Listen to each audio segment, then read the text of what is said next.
YouTube. Redcoats return here again. And the church bells of the village I live in are here again. Just past 3 o'clock. It's a Catholic village, and I don't know how many times they do a mass in the day. It always seems like every sort of half hour, you know. You get used to the bells after a while, you know. I guess it's like the Quasimodo, the Hunchback of Notre Dame, you know. They make you deaf one way or another. At least you don't notice them after a while.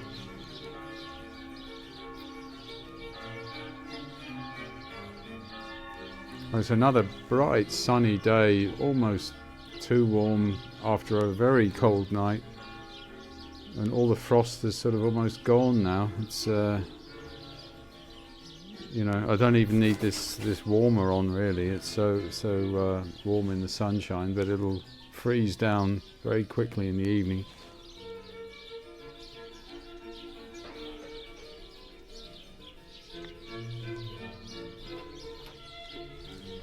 Smoking my Stanwell.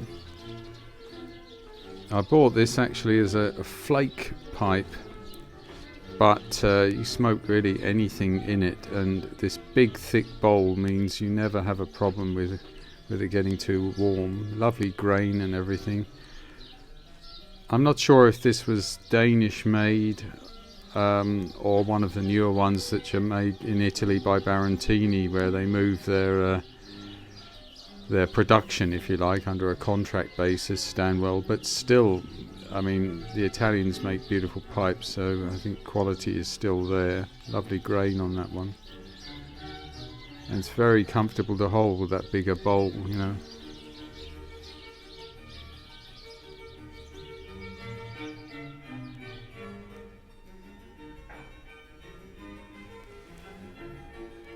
And rather belatedly, for 3 o'clock in the afternoon, I'm smoking some morning pipe from Wellhour, which is a nice, gentle English blend. Very similar to early morning pipe. Very nice.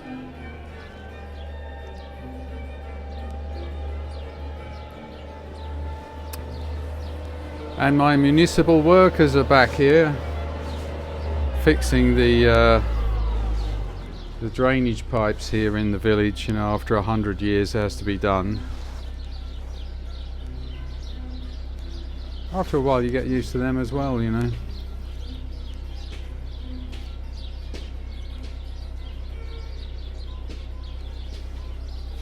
Well, you know how pipe smokers are collectors of, you know, tobaccos and pipes and tampers. I've shown some of mine. I'm still collecting my tampers of various sorts. I've mentioned that, and I've got a few more here, which you can see. I think that little assembly. So, in the way of an addendum to my video on tampers, I'll show you a few others.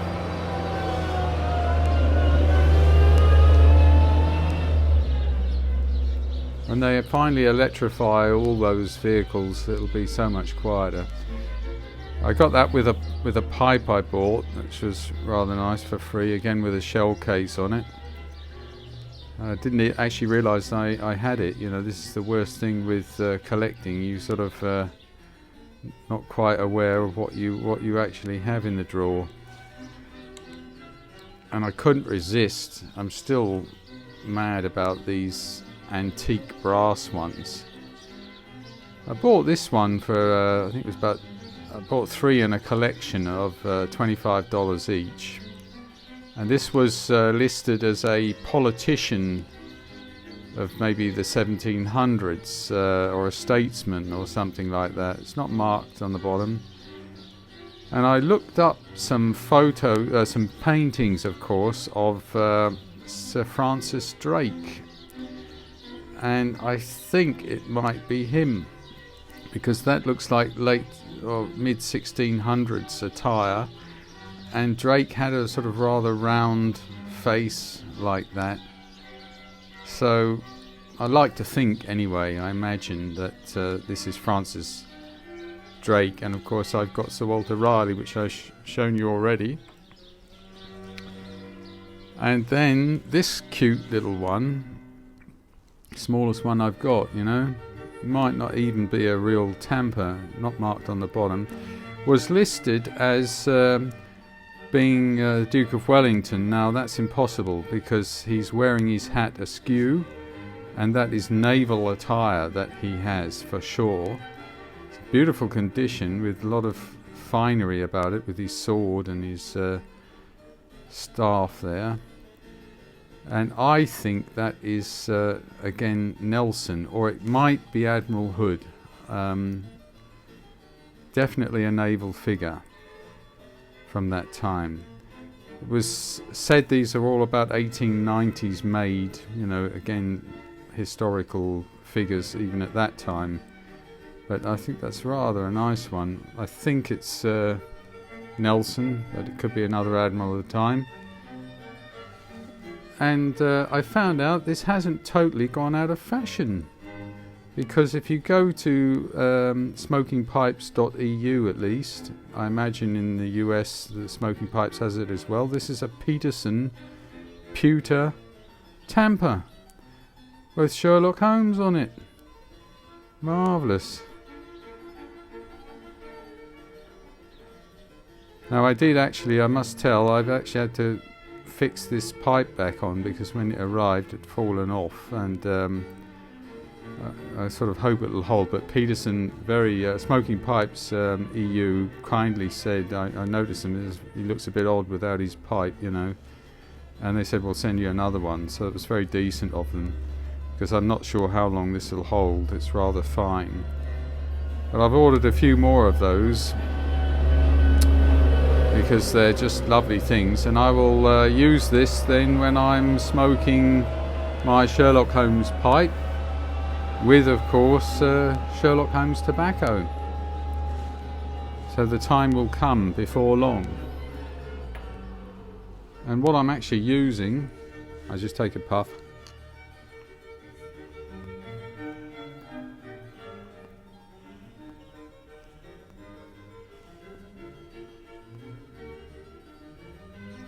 You see that?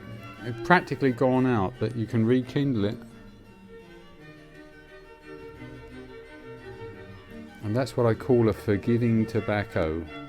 One that loves you so much that even if you ignore it for a few minutes, it still comes to life again. You know, low maintenance tobacco. I love that.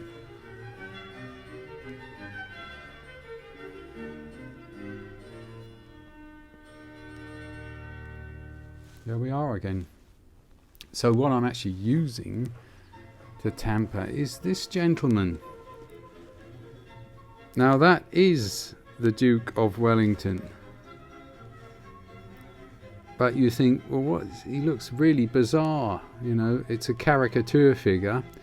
The Duke of Wellington was a very handsome, good-looking bloke, but he had a big nose, and they used to call him Old Nosey, you know, and they certainly brought it out on this pipe. He had a rather sort of long face, but he was, if you see portraits of him, he was really a good-looking man.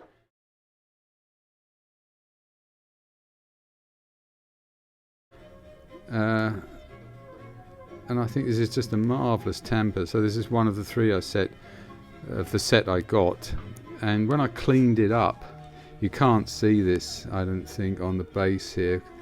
And it was fairly grimy, but this is actually an Astley of London tamper, and they're very collectible. You pay usually 100 or more for that. I just cleaned it with soapy water, and it took a lot of grime up, and you know, I haven't brassed it up or anything, but it's shined up just taking the grime off of it. And that's really a nice one, I must say. So that's tampers.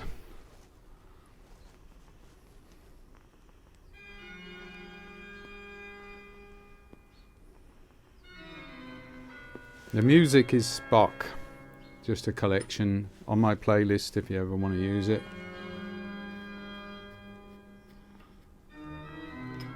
All my playlists are public.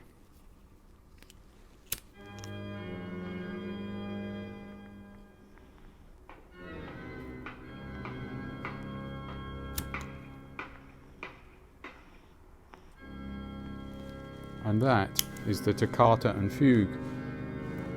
Fantastic organ piece, you know.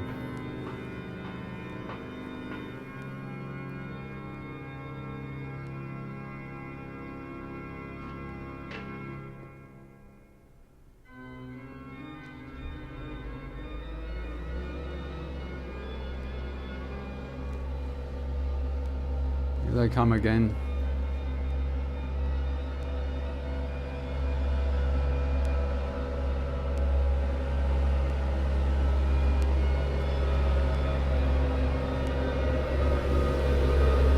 So in the night, again, I woke up waxing lyrical and wrote another poem. Inspired by, of course, one of the videos, one person I've actually linked to quite recently, subscribed, was talking about why to smoke a pipe, and you know, a lot of very interesting and good reasons to do it, switching from cigarettes or just chilling out, relaxing. I think for you know, all working people, men and women, it's important to, and he basically says it just allows him to sort of discharge the load of the day and frustrations, so that when he's with his wife and children, he can sort of be a bit more, you know, chilled out, because sometimes it's hard to sort of you know, inadvertently take it out on the ones you love. It happens to everybody, I think.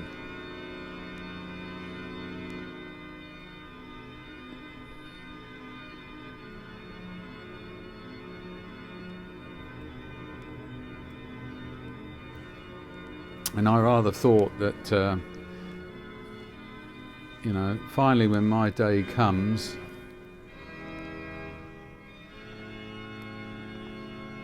the first place I want to see in heaven, or the other place, I don't know where I'm going, you know. Most of my relatives are probably in the other place, but would be the smoking lounge. I suppose it's going to be down there, isn't it? You know, smoking lounge, isn't it? You know. Mark Twain said, you know, when I go on, I'd like to go to heaven in the summer months for the good climate, and I'd like to go to hell for the good company. How about that? That's a good one. I bet he was an interesting bloke, Mark Twain. Fantastic. Lovely author. Love to read his books, and Tom Sawyer and all that.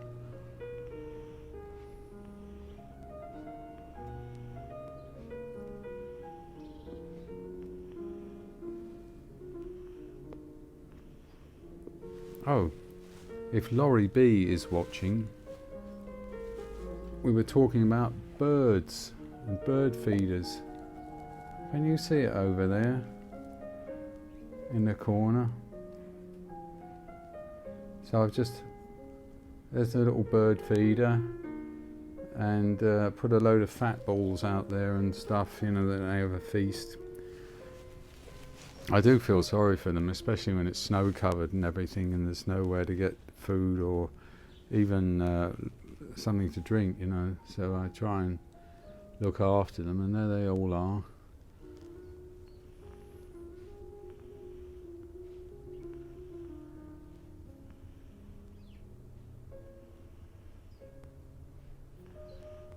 Anyway, just a short one today, and again, great thanks to everyone who's responding to my giveaway video, because it's just great, the responses I'm getting back. It's actually a pretty close race, you know, between Kirk and Picard at the moment, so keep them coming in, you know, give it a fair crack of the whip, and we'll see how it comes out. It's not a landslide one or the other, you know.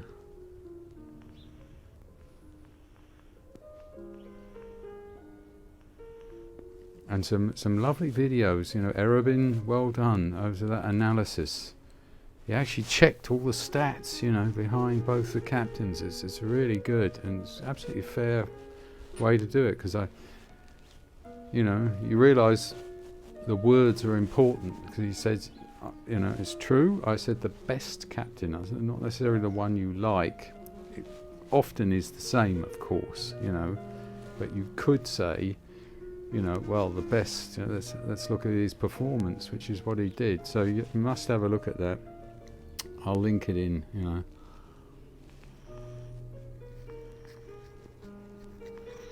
And one or two people said, you know, I'm in, but they didn't tell me which one, you know. So you have to tell me which captain, you know, was the best in your view. I mean, you know, I'm not going to take this too exactly, give everyone a fair chance to get on the list where they belong, you know, but I've got to know also, just so we get a fair result, who was the best one. I'm really curious about that. Anyway,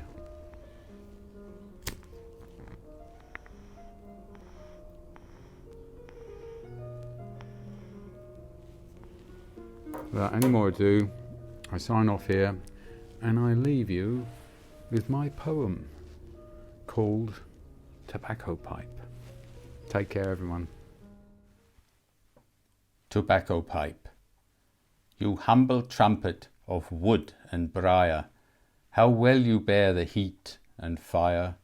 You transform tobacco into fragrant mist, pleasant to taste, so heavenly kissed. A small companion, a generous friend, whose warmth and comfort to me lend. One whole hour of sweet content, one single bowl of tobacco spent. An elegant carving, skilfully made, your sculptured grace will never fade. Lovely to hold and embroider my palm, a gentleman's solace of quiet and calm. My fine collection, all works of art, may never we till death us do part. And when it comes and my time is ripe, well, pray St. Peter greet me at the gates with a tobacco pipe.